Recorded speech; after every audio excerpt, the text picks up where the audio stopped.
This story is titled, My Fiancé and Mother-in-Law Often Spoke in Their Native Language. So I recorded them, had it translated, and discovered a shocking truth that changed everything. Okay, Reddit. I, 28 male, never thought I'd be posting here, but I need to get this off my chest. And honestly, looking back, I probably should have seen the red flags. But you know what they say about love being blind? Yeah, turns out it can make you straight up stupid too. So here's the deal.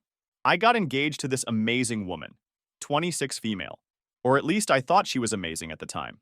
We'd been dating for about a year and a half, and everything seemed perfect. She was smart, beautiful, and we just clicked, you know? We had our cultural differences. I'm American, born and raised, while she comes from a different background. But hey, that's what made us interesting, right? God, I was so naive. Let me give you some background. My parents moved to the US in their 20s to chase the American dream, and they absolutely killed it. They supported me when I moved out at 19, helped me through college, and basically taught me that independence is key to personal growth. Pretty standard American stuff, right? Well, my fiance came from a culture where living with your parents isn't just normal. It's expected, even after marriage. When she first brought it up, I thought she was joking. Like, seriously? Living with the in-laws? That's when the first discussion happened. And by discussion, I mean she gave me this whole speech about respecting cultural differences and how this was non-negotiable in her family. Here's where I might have been the AH, trying to be culturally sensitive here. I straight up told her I wasn't comfortable with it. Her apartment wasn't even big enough for all of us. We're talking about a two-bedroom place that barely fit her and her parents already. But get this. She made it seem like her parents were temporary residents with her. Looking back, that should have been red flag number one. The way she worded things was always just slightly off. But you know what love does to your brain? It makes you compromise on things you never thought you would. So after weeks of back and forth, she comes up with this brilliant solution. Just try it for a few months, she says. If you're not comfortable, we can move out. Sounds reasonable, right? Wrong. So wrong. I agreed because, hey, I was trying to be the bigger person here. Show her I respected her culture and all that jazz. Plus, her parents seemed super sweet when I met them. Her mom would make these amazing traditional dishes, and her dad would try to talk sports with me, even though he clearly had no idea about American football. They were putting on the performance of a lifetime, and I was their standing ovation. The first few days after moving in were interesting. Everything seemed fine on the surface. They'd smile at me during breakfast, ask about my day during dinner, and generally act like the perfect future in-laws. But there was this undercurrent of something I couldn't quite put my finger on. You know that feeling when you walk into a room and everyone stops talking? Yeah, multiply that by about 100. The apartment situation was exactly as cramped as I'd feared. My fiance and I shared her old room, which barely fit a queen-size bed and a dresser. Her parents had the master bedroom, and the living room became this weird shared space where nobody felt completely comfortable. The walls were thin, like hear every cough thin, and privacy became this mythical concept I'd tell myself stories about at night. But the real kicker? The thing that should have had me running for the hills? The constant conversations in their native language. Now, I'm not one of those speak English in America guys. Absolutely not. But when you're living together and three people constantly have conversations you can't understand, it starts to mess with your head. I tried to be proactive about it. I asked my fiance to teach me her language multiple times. I mean, wouldn't that be the perfect solution? I could learn more about her culture, communicate with her parents better, and stop feeling like an outsider in what was supposed to be my future family. But every single time, she'd brush it off with some excuse. It's too complicated, she'd say. Or, you don't need to learn it. We can speak English with you. Looking back now, I want to grab my past self by the shoulders and shake some sense into him. But hindsight's 2020, right? At the time, I was just trying to make it work. Trying to be understanding. Trying to be the kind of partner who could bridge cultural gaps and make this multicultural relationship thing work. You know how in movies there's always that scene where someone walks into a room and everyone suddenly starts speaking in whispers? That was literally my life, except the whispers were in a language I couldn't understand. Let me paint you a picture of a typical evening. I'd come home from work, exhausted from my tech job, relevant later, and they'd be sitting in the living room, chatting away in their native language. The moment I walked in, my fiance's mom would get this look on her face. Like when you catch someone talking about you, but they try to play it cool. My fiance would quickly switch to English, asking about my day with this overly bright smile that never quite reached her eyes. I started taking online language classes in secret. Yeah, I know what you're thinking. Why the secrecy? But after my fiance shot down my request to learn their language so many times, it felt weird bringing it up again. Plus, part of me wanted to understand what they were saying without them knowing I could. Petty? Maybe. But remember how I mentioned those weird vibes? They were getting stronger. The classes were basic stuff. Hello, goodbye, numbers, that kind of thing. But I managed to pick up a few key phrases. The one that kept coming up? Get it done. My future mother-in-law would say it to my fiancé constantly, always with this urgent tone that made the hair on the back of my neck stand up. When I'd look at them questioningly, they'd both just smile and wave it off. Here's where it gets really sketchy. I noticed a pattern. Every time my fiancé and I would talk about money or our future plans, her mom would suddenly need to discuss something important with her in their language. These important discussions would always leave my fiancé looking stressed and her mom looking annoyed. One particular incident stands out. I was talking about buying a house after our wedding. I had some savings and a good job in tech. And suddenly my future MIL practically dragged my fiancé into the kitchen for one of their private chats. I could hear their voices getting heated, but of course I couldn't understand a word. When they came back, my fiancé immediately started asking about joint bank accounts and whether I'd thought about adding her name to my existing accounts. The honeymoon planning, or lack thereof, was another red flag the size of Texas. Every time I brought it up, my fiancé would have some excuse. Work is really busy right now, or let's wait until after we sort out our living situation. But she had no problem planning other things, like how to combine our finances or whether I'd consider adding her name to the lease of my rental property. Yeah, I have one. And no, I hadn't told her about it yet. I tried talking to my parents about it, but they were trying so hard to be supportive of my multicultural relationship that they kept making excuses. It's just cultural differences, my mom would say. Give it time, my dad would add. But my gut was screaming that something wasn't right. The worst part? I started feeling like I was going crazy. You know that feeling when you're the only one who can see something's wrong, but everyone else is acting like everything's normal? That was my life. I'd catch these looks between my fiancée and her mom, hear snippets of conversations that would suddenly stop when I entered the room. Notice how they'd immediately switch to English mid-sentence when they realized I was within earshot. I started documenting everything. Call me paranoid, but I began keeping a journal of all the weird incidents. The times my future mother-in-law would ask surprisingly specific questions about my income. The way my fiancé would deflect any conversation about her immigration status.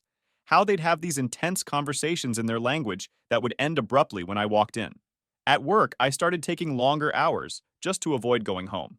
My coworkers noticed the change in me. You don't smile as much anymore, one of them told me. If they only knew what was going on in my head. The thing about being in a situation like this is that you start doubting yourself. Was I being xenophobic? Paranoid? Maybe I was just looking for problems because I was stressed about the engagement? But then something would happen, like catching my future MIL quickly closing a notebook when I walked in, or my fiancé getting super defensive when I asked about her childhood here in America, and those doubts would come rushing back. Remember how I mentioned my future mother-in-law kept saying "get it done" in their language? Well, things started getting really intense about 2 months into living together. Their private conversations went from suspicious to straight up aggressive. My future mother-in-law wasn't just saying it anymore, she was practically hissing it at my fiancé when she thought I wasn't paying attention. One night, I was in our bedroom working late on my laptop. Thin walls, remember? And I could hear them arguing in the kitchen. My future mother-in-law's voice was getting louder and louder, even though my fiancé kept shushing her. The only words I could understand were "get it done" and what sounded like "bank" in their language. When I walked out to get some water, they both froze like deer in headlights. My fiancé quickly said they were discussing wedding preparations at 11 p.m. Right. The next day, my fiancé started acting weird about my phone. Like, weird. She'd peek over my shoulder when I was texting, asking casual but not casual questions about my banking apps. Oh, you do all your banking on your phone? That's so convenient. Do you ever worry about security? Then she suggested we should share our passwords, since we're getting married anyway. Yeah, no. Here's where it gets really messed up. I caught her going through my work bag one morning. She played it off like she was looking for gum, but I'm not an idiot. My work laptop was in there, along with some financial documents I'd brought home to review. When I confronted her about it, she burst into tears, saying I didn't trust her, And how could I accuse her of snooping when she was just looking for gum? Classic Darvo, as you guys pointed out in the comments. The pressure about the joint bank account was getting insane. Every single day. She'd find some way to bring it up. My friend just opened a joint account with her fiancé. It's so romantic. Or, don't you think it would be easier to plan the wedding if we combined our finances? When I'd say I wanted to wait until after the wedding, her mom would start rapid-fire talking in their language, and my fiancé would look like she was about to have a panic attack. I started noticing other weird things too, like how they never got any mail at the apartment. None. Zero. In 2 months of living there, I never saw a single piece of mail with their names on it. When I casually mentioned this, my future FIL mumbled something about paperless billing and changed the subject. Then there was the incident with my fiance's childhood photos. She'd told me she grew up here in America, right? Well, one day I asked to see some of her old school pictures. She got super flustered and said they were all lost in a move. But later that week, I overheard her yelling at her mom in their language about the photos. When I walked into the room, they both shut up so fast I thought they'd given themselves whiplash. My future mother-in-law was getting more aggressive with her timeline too. I kept catching phrases like, before he finds out, and running out of time in their conversations. Remember those language classes I was taking? Yeah, they were starting to pay off in the worst possible way. I wasn't fluent by any means, but I was picking up enough words to know something was seriously wrong. The wedding planning was another red flag factory. My fiancé kept pushing for a quick courthouse ceremony. When I talked about wanting a real wedding with family and friends, she'd get super anxious and start speaking with her mom in their language. The next day, she'd come up with some excuse about why a big wedding was a bad idea. It's too expensive, or we should save that money for a house instead. Right, the house she was suddenly desperate to buy together. I started having trouble sleeping. Every night, I'd lie awake, listening to them whisper in the living room after they thought I was asleep. Sometimes I'd hear my name, followed by hushed arguments. My fiancé would come to bed late thinking I was asleep, and I'd feel her tossing and turning beside me, checking her phone constantly. The breaking point? I found a notebook hidden in our closet, filled with their handwriting in their language. The only things I could understand were numbers, big numbers, and my name. When I asked my fiancé about it, she snatched it away and said it was wedding budget planning, but I saw the panic in her eyes. That's when I knew I had to do something drastic. After finding that notebook, I knew I had to get proof of whatever was going on. I'm a tech guy, so I had a decent voice recorder app on my phone. Not proud of what I did next, but desperate times, you know?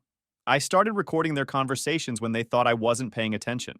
The first few recordings were useless, just normal household stuff, talking about dinner, complaining about the weather. But then came that night trademark. Yeah, it deserves the capital letters. I got home from work earlier than usual because a meeting got canceled. As I was walking up to our apartment door, I could hear them arguing, like full-on screaming match arguing. Instead of going in, I stood there and hit record on my phone. My future MIL was losing it. Her voice was so loud I was surprised the neighbors hadn't called the cops. My fiancé was crying. I could hear that clearly. Through the door, I could hear the intensity, even if I couldn't understand most of what they were saying. But remember that phrase, get it done? Yeah, my future mother-in-law was practically shrieking it. I stood there for almost 15 minutes, just recording. My hands were shaking so bad I nearly dropped my phone twice. The only words I could pick out were bank, green card, and something about time running out. My heart was pounding so hard I was sure they'd hear it through the door. Finally, I took a deep breath, stopped the recording, and walked in like nothing was wrong. The silence that hit when I opened the door was deafening. My fiancé was in the kitchen, clearly trying to hide that she'd been crying. My future mother-in-law was sitting at the dining table, her face red from yelling. They both looked at me like they'd seen a ghost. Everything okay? I asked, trying to keep my voice casual. My fiancé forced a smile and said they were just discussing wedding plans. Right, because everyone cries and screams about flower arrangements. That night, I couldn't sleep. I kept replaying the recording, trying to pick out words I knew. But I needed help. That's when I remembered Emma, not her real name, my coworker. She was from the same country as my fiancé, but I'd never mentioned it to anyone at home. The next day at work, I caught Emma during lunch break. My hands were sweating as I approached her desk. Hey, can I ask you something kind of weird? She looked up from her salad, probably thinking I needed help with a coding problem or something. I know this is strange, but do you speak their language? Her eyes lit up and she nodded. That's when I told her I needed help translating something. I didn't give her any context at first, Just asked if she'd listen to a recording. We went to one of the empty conference rooms. My hands were shaking so bad I could barely hit play on my phone. As the recording started playing, Emma's expression changed from curiosity to concern to straight-up horror. About halfway through, she grabbed my arm. "Stop the recording," she said. Her face had gone pale. Who are these people? When I told her it was my fiancé and future mother-in-law, she looked like she was going to be sick. "You need to get out of there," she said. "Like, today. And you need to call the police." I laughed nervously, thinking she was exaggerating. She wasn't laughing. "This isn't funny," she said. They're planning something really bad." That's when she translated everything. Every single word. With each sentence, I felt my world crumbling around me. The green card thing? That was just the tip of the iceberg. They were planning to clean out my accounts once they had access. The notebook I found? It was a detailed list of my assets they'd managed to discover. The worst part? The phrase my future mother-in-law kept screaming about getting done? It was about getting my fiancé's name on my accounts before I figured out the truth about her status. Turns out my fiancé wasn't just hiding her immigration status. She was hiding a whole history of similar scams. I sat there in that conference room, feeling like I was going to throw up. Emma kept asking if I was okay. But how do you respond to finding out your entire relationship was a con? That the woman you loved had been playing you from day one? Let me break down the full conversation she translated. And trust me, it gets wild. My future mother-in-law wasn't just angry. She was panicking because their whole timeline was falling apart. Here's what they were arguing about. My fiancé. I can't rush him about the joint account anymore. He's already getting suspicious. Mill. We're running out of time. Your visitor visa expires in 3 months. Do you want to go back? After all the work we put into finding him? Fiancé. You think I don't know that? But he's different from the others. He actually checks his accounts every day. He works in tech. He's not stupid. Mill. Then you're not trying hard enough. Why do you think we chose him? Have you seen his house? The rental property? We didn't spend 6 months tracking his finances for you to get cold feet now. Yeah, 6 months. They'd been watching me for 6 months before we even met. That cute coffee shop where we had our first date? Not a coincidence. They knew my routine. They knew I stopped there every Tuesday and Thursday before work. But wait, it gets better. Worse. Emma's hands were shaking as she translated the next part. Mill. Your sister managed to get everything done in 4 months with her target. Why are you taking so long? Fiancé. Because her guy was an idiot. This one has everything locked down. I can't even get his phone password. Mill. Then find it. Drug his drink if you have to. We need access to his accounts before the wedding. Emma stopped translating at this point and just looked at me. There's more, she said. But are you sure you want to hear it? I nodded. I needed to know everything. Fiancé. What if he finds out about the others? About Detroit? Mill. He won't. That idiot never pressed charges. He was too embarrassed about falling for it. Just like the others. Others.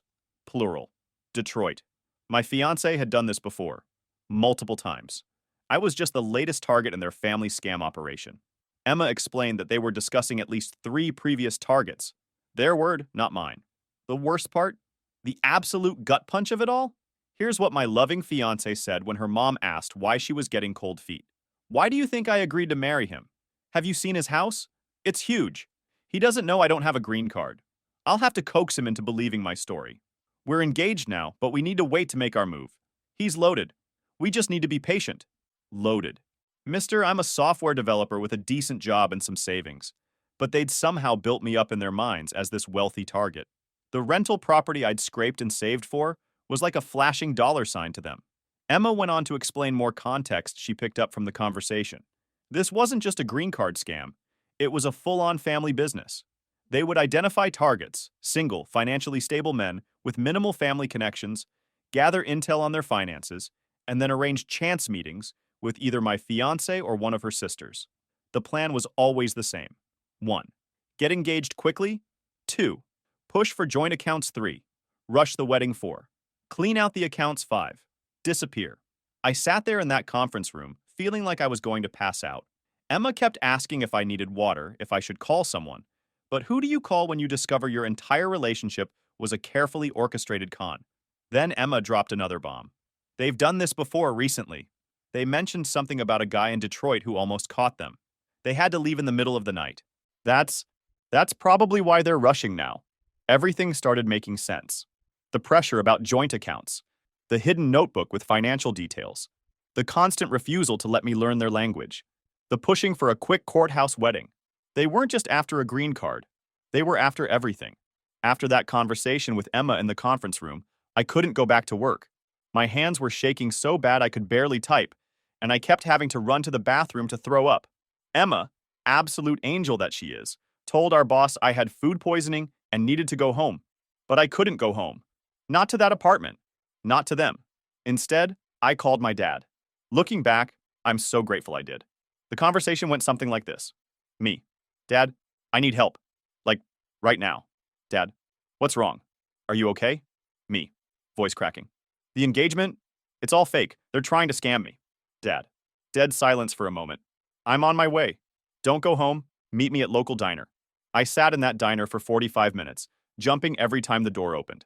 My dad showed up with my mom, who'd left work early, and my uncle, who's a cop. Thank God for group texts, am I right? I played them the recording, and Emma had sent me a rough translation via email, which I showed them. My mom started crying. My dad looked like he was about to commit murder. My uncle went straight into cop mode, asking questions about timelines, documentation, everything they'd said or done that seemed suspicious now. Here's where it gets intense. We needed to get my stuff out of the apartment, but we had to be smart about it. My uncle advised us to do it while my fiancée was at work, but we knew her mom would be home. Thing is, we couldn't wait. My uncle was worried they might destroy evidence if they realized I knew. So we made a plan. My dad and uncle would come with me. My mom would wait in the car as a lookout.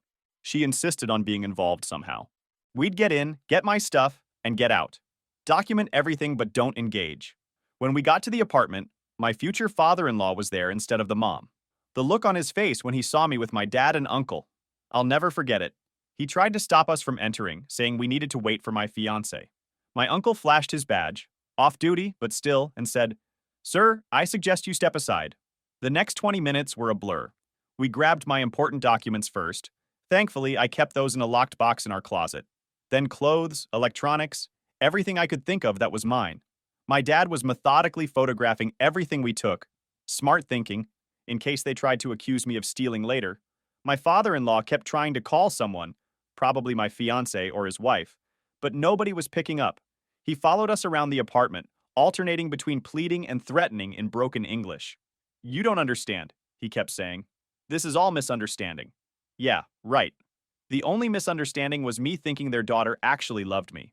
The whole time, my phone was blowing up with text from my fiancé. "Where are you? Why aren't you at work? My dad says you're taking your things? Please answer me. Whatever you think you know, it's not true. We need to talk." My uncle had already advised me not to respond to anything. Document everything, save every message, but don't engage. The final straw? While we were packing, my father-in-law got a call he didn't manage to take outside in time. It was my fiancé's sister. You know, the one who'd successfully scammed that guy in Detroit. We could hear her voice through the speaker. "Did he find the papers? Make sure he doesn't find the papers." My dad had to physically hold me back from tearing apart the apartment looking for whatever papers they were talking about. My uncle reminded me we had enough evidence already with the recording. As we were leaving, my father-in-law made one last attempt. "Please, we can work this out. She loves you. Think about her future."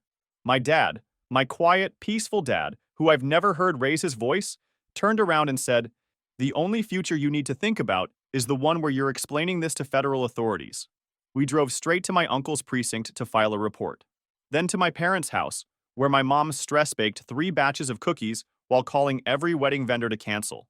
We hadn't paid any deposits yet, thank God. I will update you guys on everything now I am leaving that place. Update 1. Holy crap. This blew up way bigger than I expected. Thanks for all the awards and support. To everyone asking for an update, grab your popcorn, because this rabbit hole goes deep. First off, my dad's lawyer, absolute beast. The moment she heard the recording, she didn't just see a fraud case, she saw a whole criminal enterprise. Turns out, she'd handled a similar case 2 years ago in another state. Guess what? Same MO, different sister. Small world, huh? The first couple of weeks were intense. My lawyer advised complete radio silence with my ex and her family, which was harder than you'd think. They tried everything. Showing up at my parents' house, cops were called, calling from different numbers, having friends reach out on social media, even sent a freaking priest to talk to me. Not even our religion. But the best part? They didn't know we had the recording. They thought I'd just gotten cold feet or found some minor inconsistency. Oh boy, were they in for a surprise. The investigation started small, just my case. But then my lawyer started digging. Remember that guy in Detroit my ex mentioned? They found him. Turns out he wasn't the only one. There were others. A doctor in Michigan, 2018. An engineer in Texas, 2019. A small business owner in Florida, 2020. And three more who were too embarrassed to come forward initially. Each case followed the same pattern. 1. Target successful single guys. 2. Rush into engagement. 3. Push for joint accounts. 4. Try to get access to finances. Disappear once they hit pay dirt or if they got caught. But here's where it gets wild. The investigators found a notebook. Remember how their dad tried to stop us from finding the papers? Yeah, they found them when executing a search warrant. It wasn't just notes about me. It was their whole playbook. Lists of potential targets with detailed financial info scripts for different scenarios. If he asks about green card, say, contact info for people who could help with documentation. Actual rankings of potential targets based on estimated net worth. The notebook had everything. And I mean everything. They'd been stalking me for months before we accidentally met. My daily coffee shop schedule, which gym I went to, where I did my grocery shopping, my freaking credit score, lists of my known assets, even notes about my dating app preferences. Reading through it made me physically sick. Every spontaneous meeting, every coincidental run-in, every shared interest, all carefully planned and orchestrated. They even had notes about which sports teams I followed so my ex could pretend to be a fan. But wait, it gets better. Worse? The investigators found a whole group chat where different family members shared tips about finding and scamming targets. My ex was in there bragging about how she'd landed a big fish, me, and giving advice to her cousins about how to spot good targets. The legal proceedings were a nightmare, but in a good way, if that makes sense. Every time we thought we'd uncovered everything, something new would pop up. Fake documents workshop in their basement, multiple sets of identification, hard drives full of background checks on potential targets, bank accounts in 3 different countries. My lawyer was like a kid in a candy store. This isn't just fraud, she kept saying. This is a whole RICO case. Had to Google what that meant. Organized crime stuff. The immigration authorities got involved when they realized most of their documentation was fake. Turns out my ex hadn't grown up here like she claimed. She'd been in and out of the country on various visas, using different names and documents. The real kicker? They found a literal training manual, like an actual document explaining how to pick vulnerable targets. Recently divorced men were preferred. Create natural meeting opportunities. Build trust quickly. Push for quick engagements. Gain access to finances. Handle suspicious family members. Disappear without leaving traces. My ex tried to play innocent at first, claiming she really loved me, and her family forced her into it. Then she tried to claim she was a victim too. Finally, when they showed her the evidence, including that recording, the look on her face was priceless. She tried to cut a deal. I am now staying with my parents, and I will update you guys when all this nightmare ends. Final update. Well, Reddit, this is it. The final chapter of this crazy story. After everything that happened, I can finally say it's over. The court proceedings wrapped up last month. Here's how it all ended. My ex-fiancée.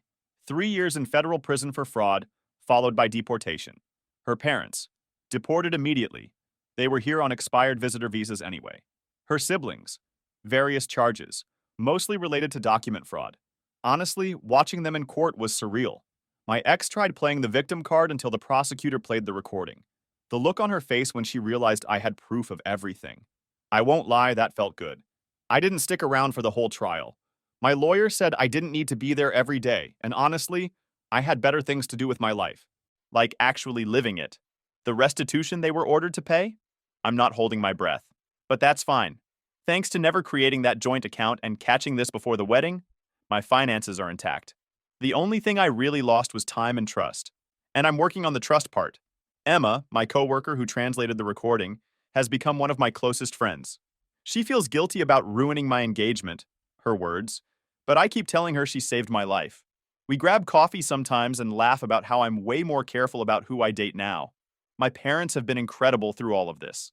Dad still occasionally apologizes for not seeing through them sooner, but I remind him that they fooled everyone. Mom stopped trying to set me up with nice girls from church, mostly, and they've both been super supportive of me just taking time to focus on myself. Life's actually pretty good now. Got a promotion at work. Started taking actual language classes. Properly this time. Moved into a new place. Even adopted a dog. Best decision ever. The whole experience taught me some valuable lessons. Trust your gut when something feels off. Don't ignore red flags just because you're in love. Keep your finances separate until you're absolutely sure. Learn the language if your partner speaks one you don't. It's okay to take things slow.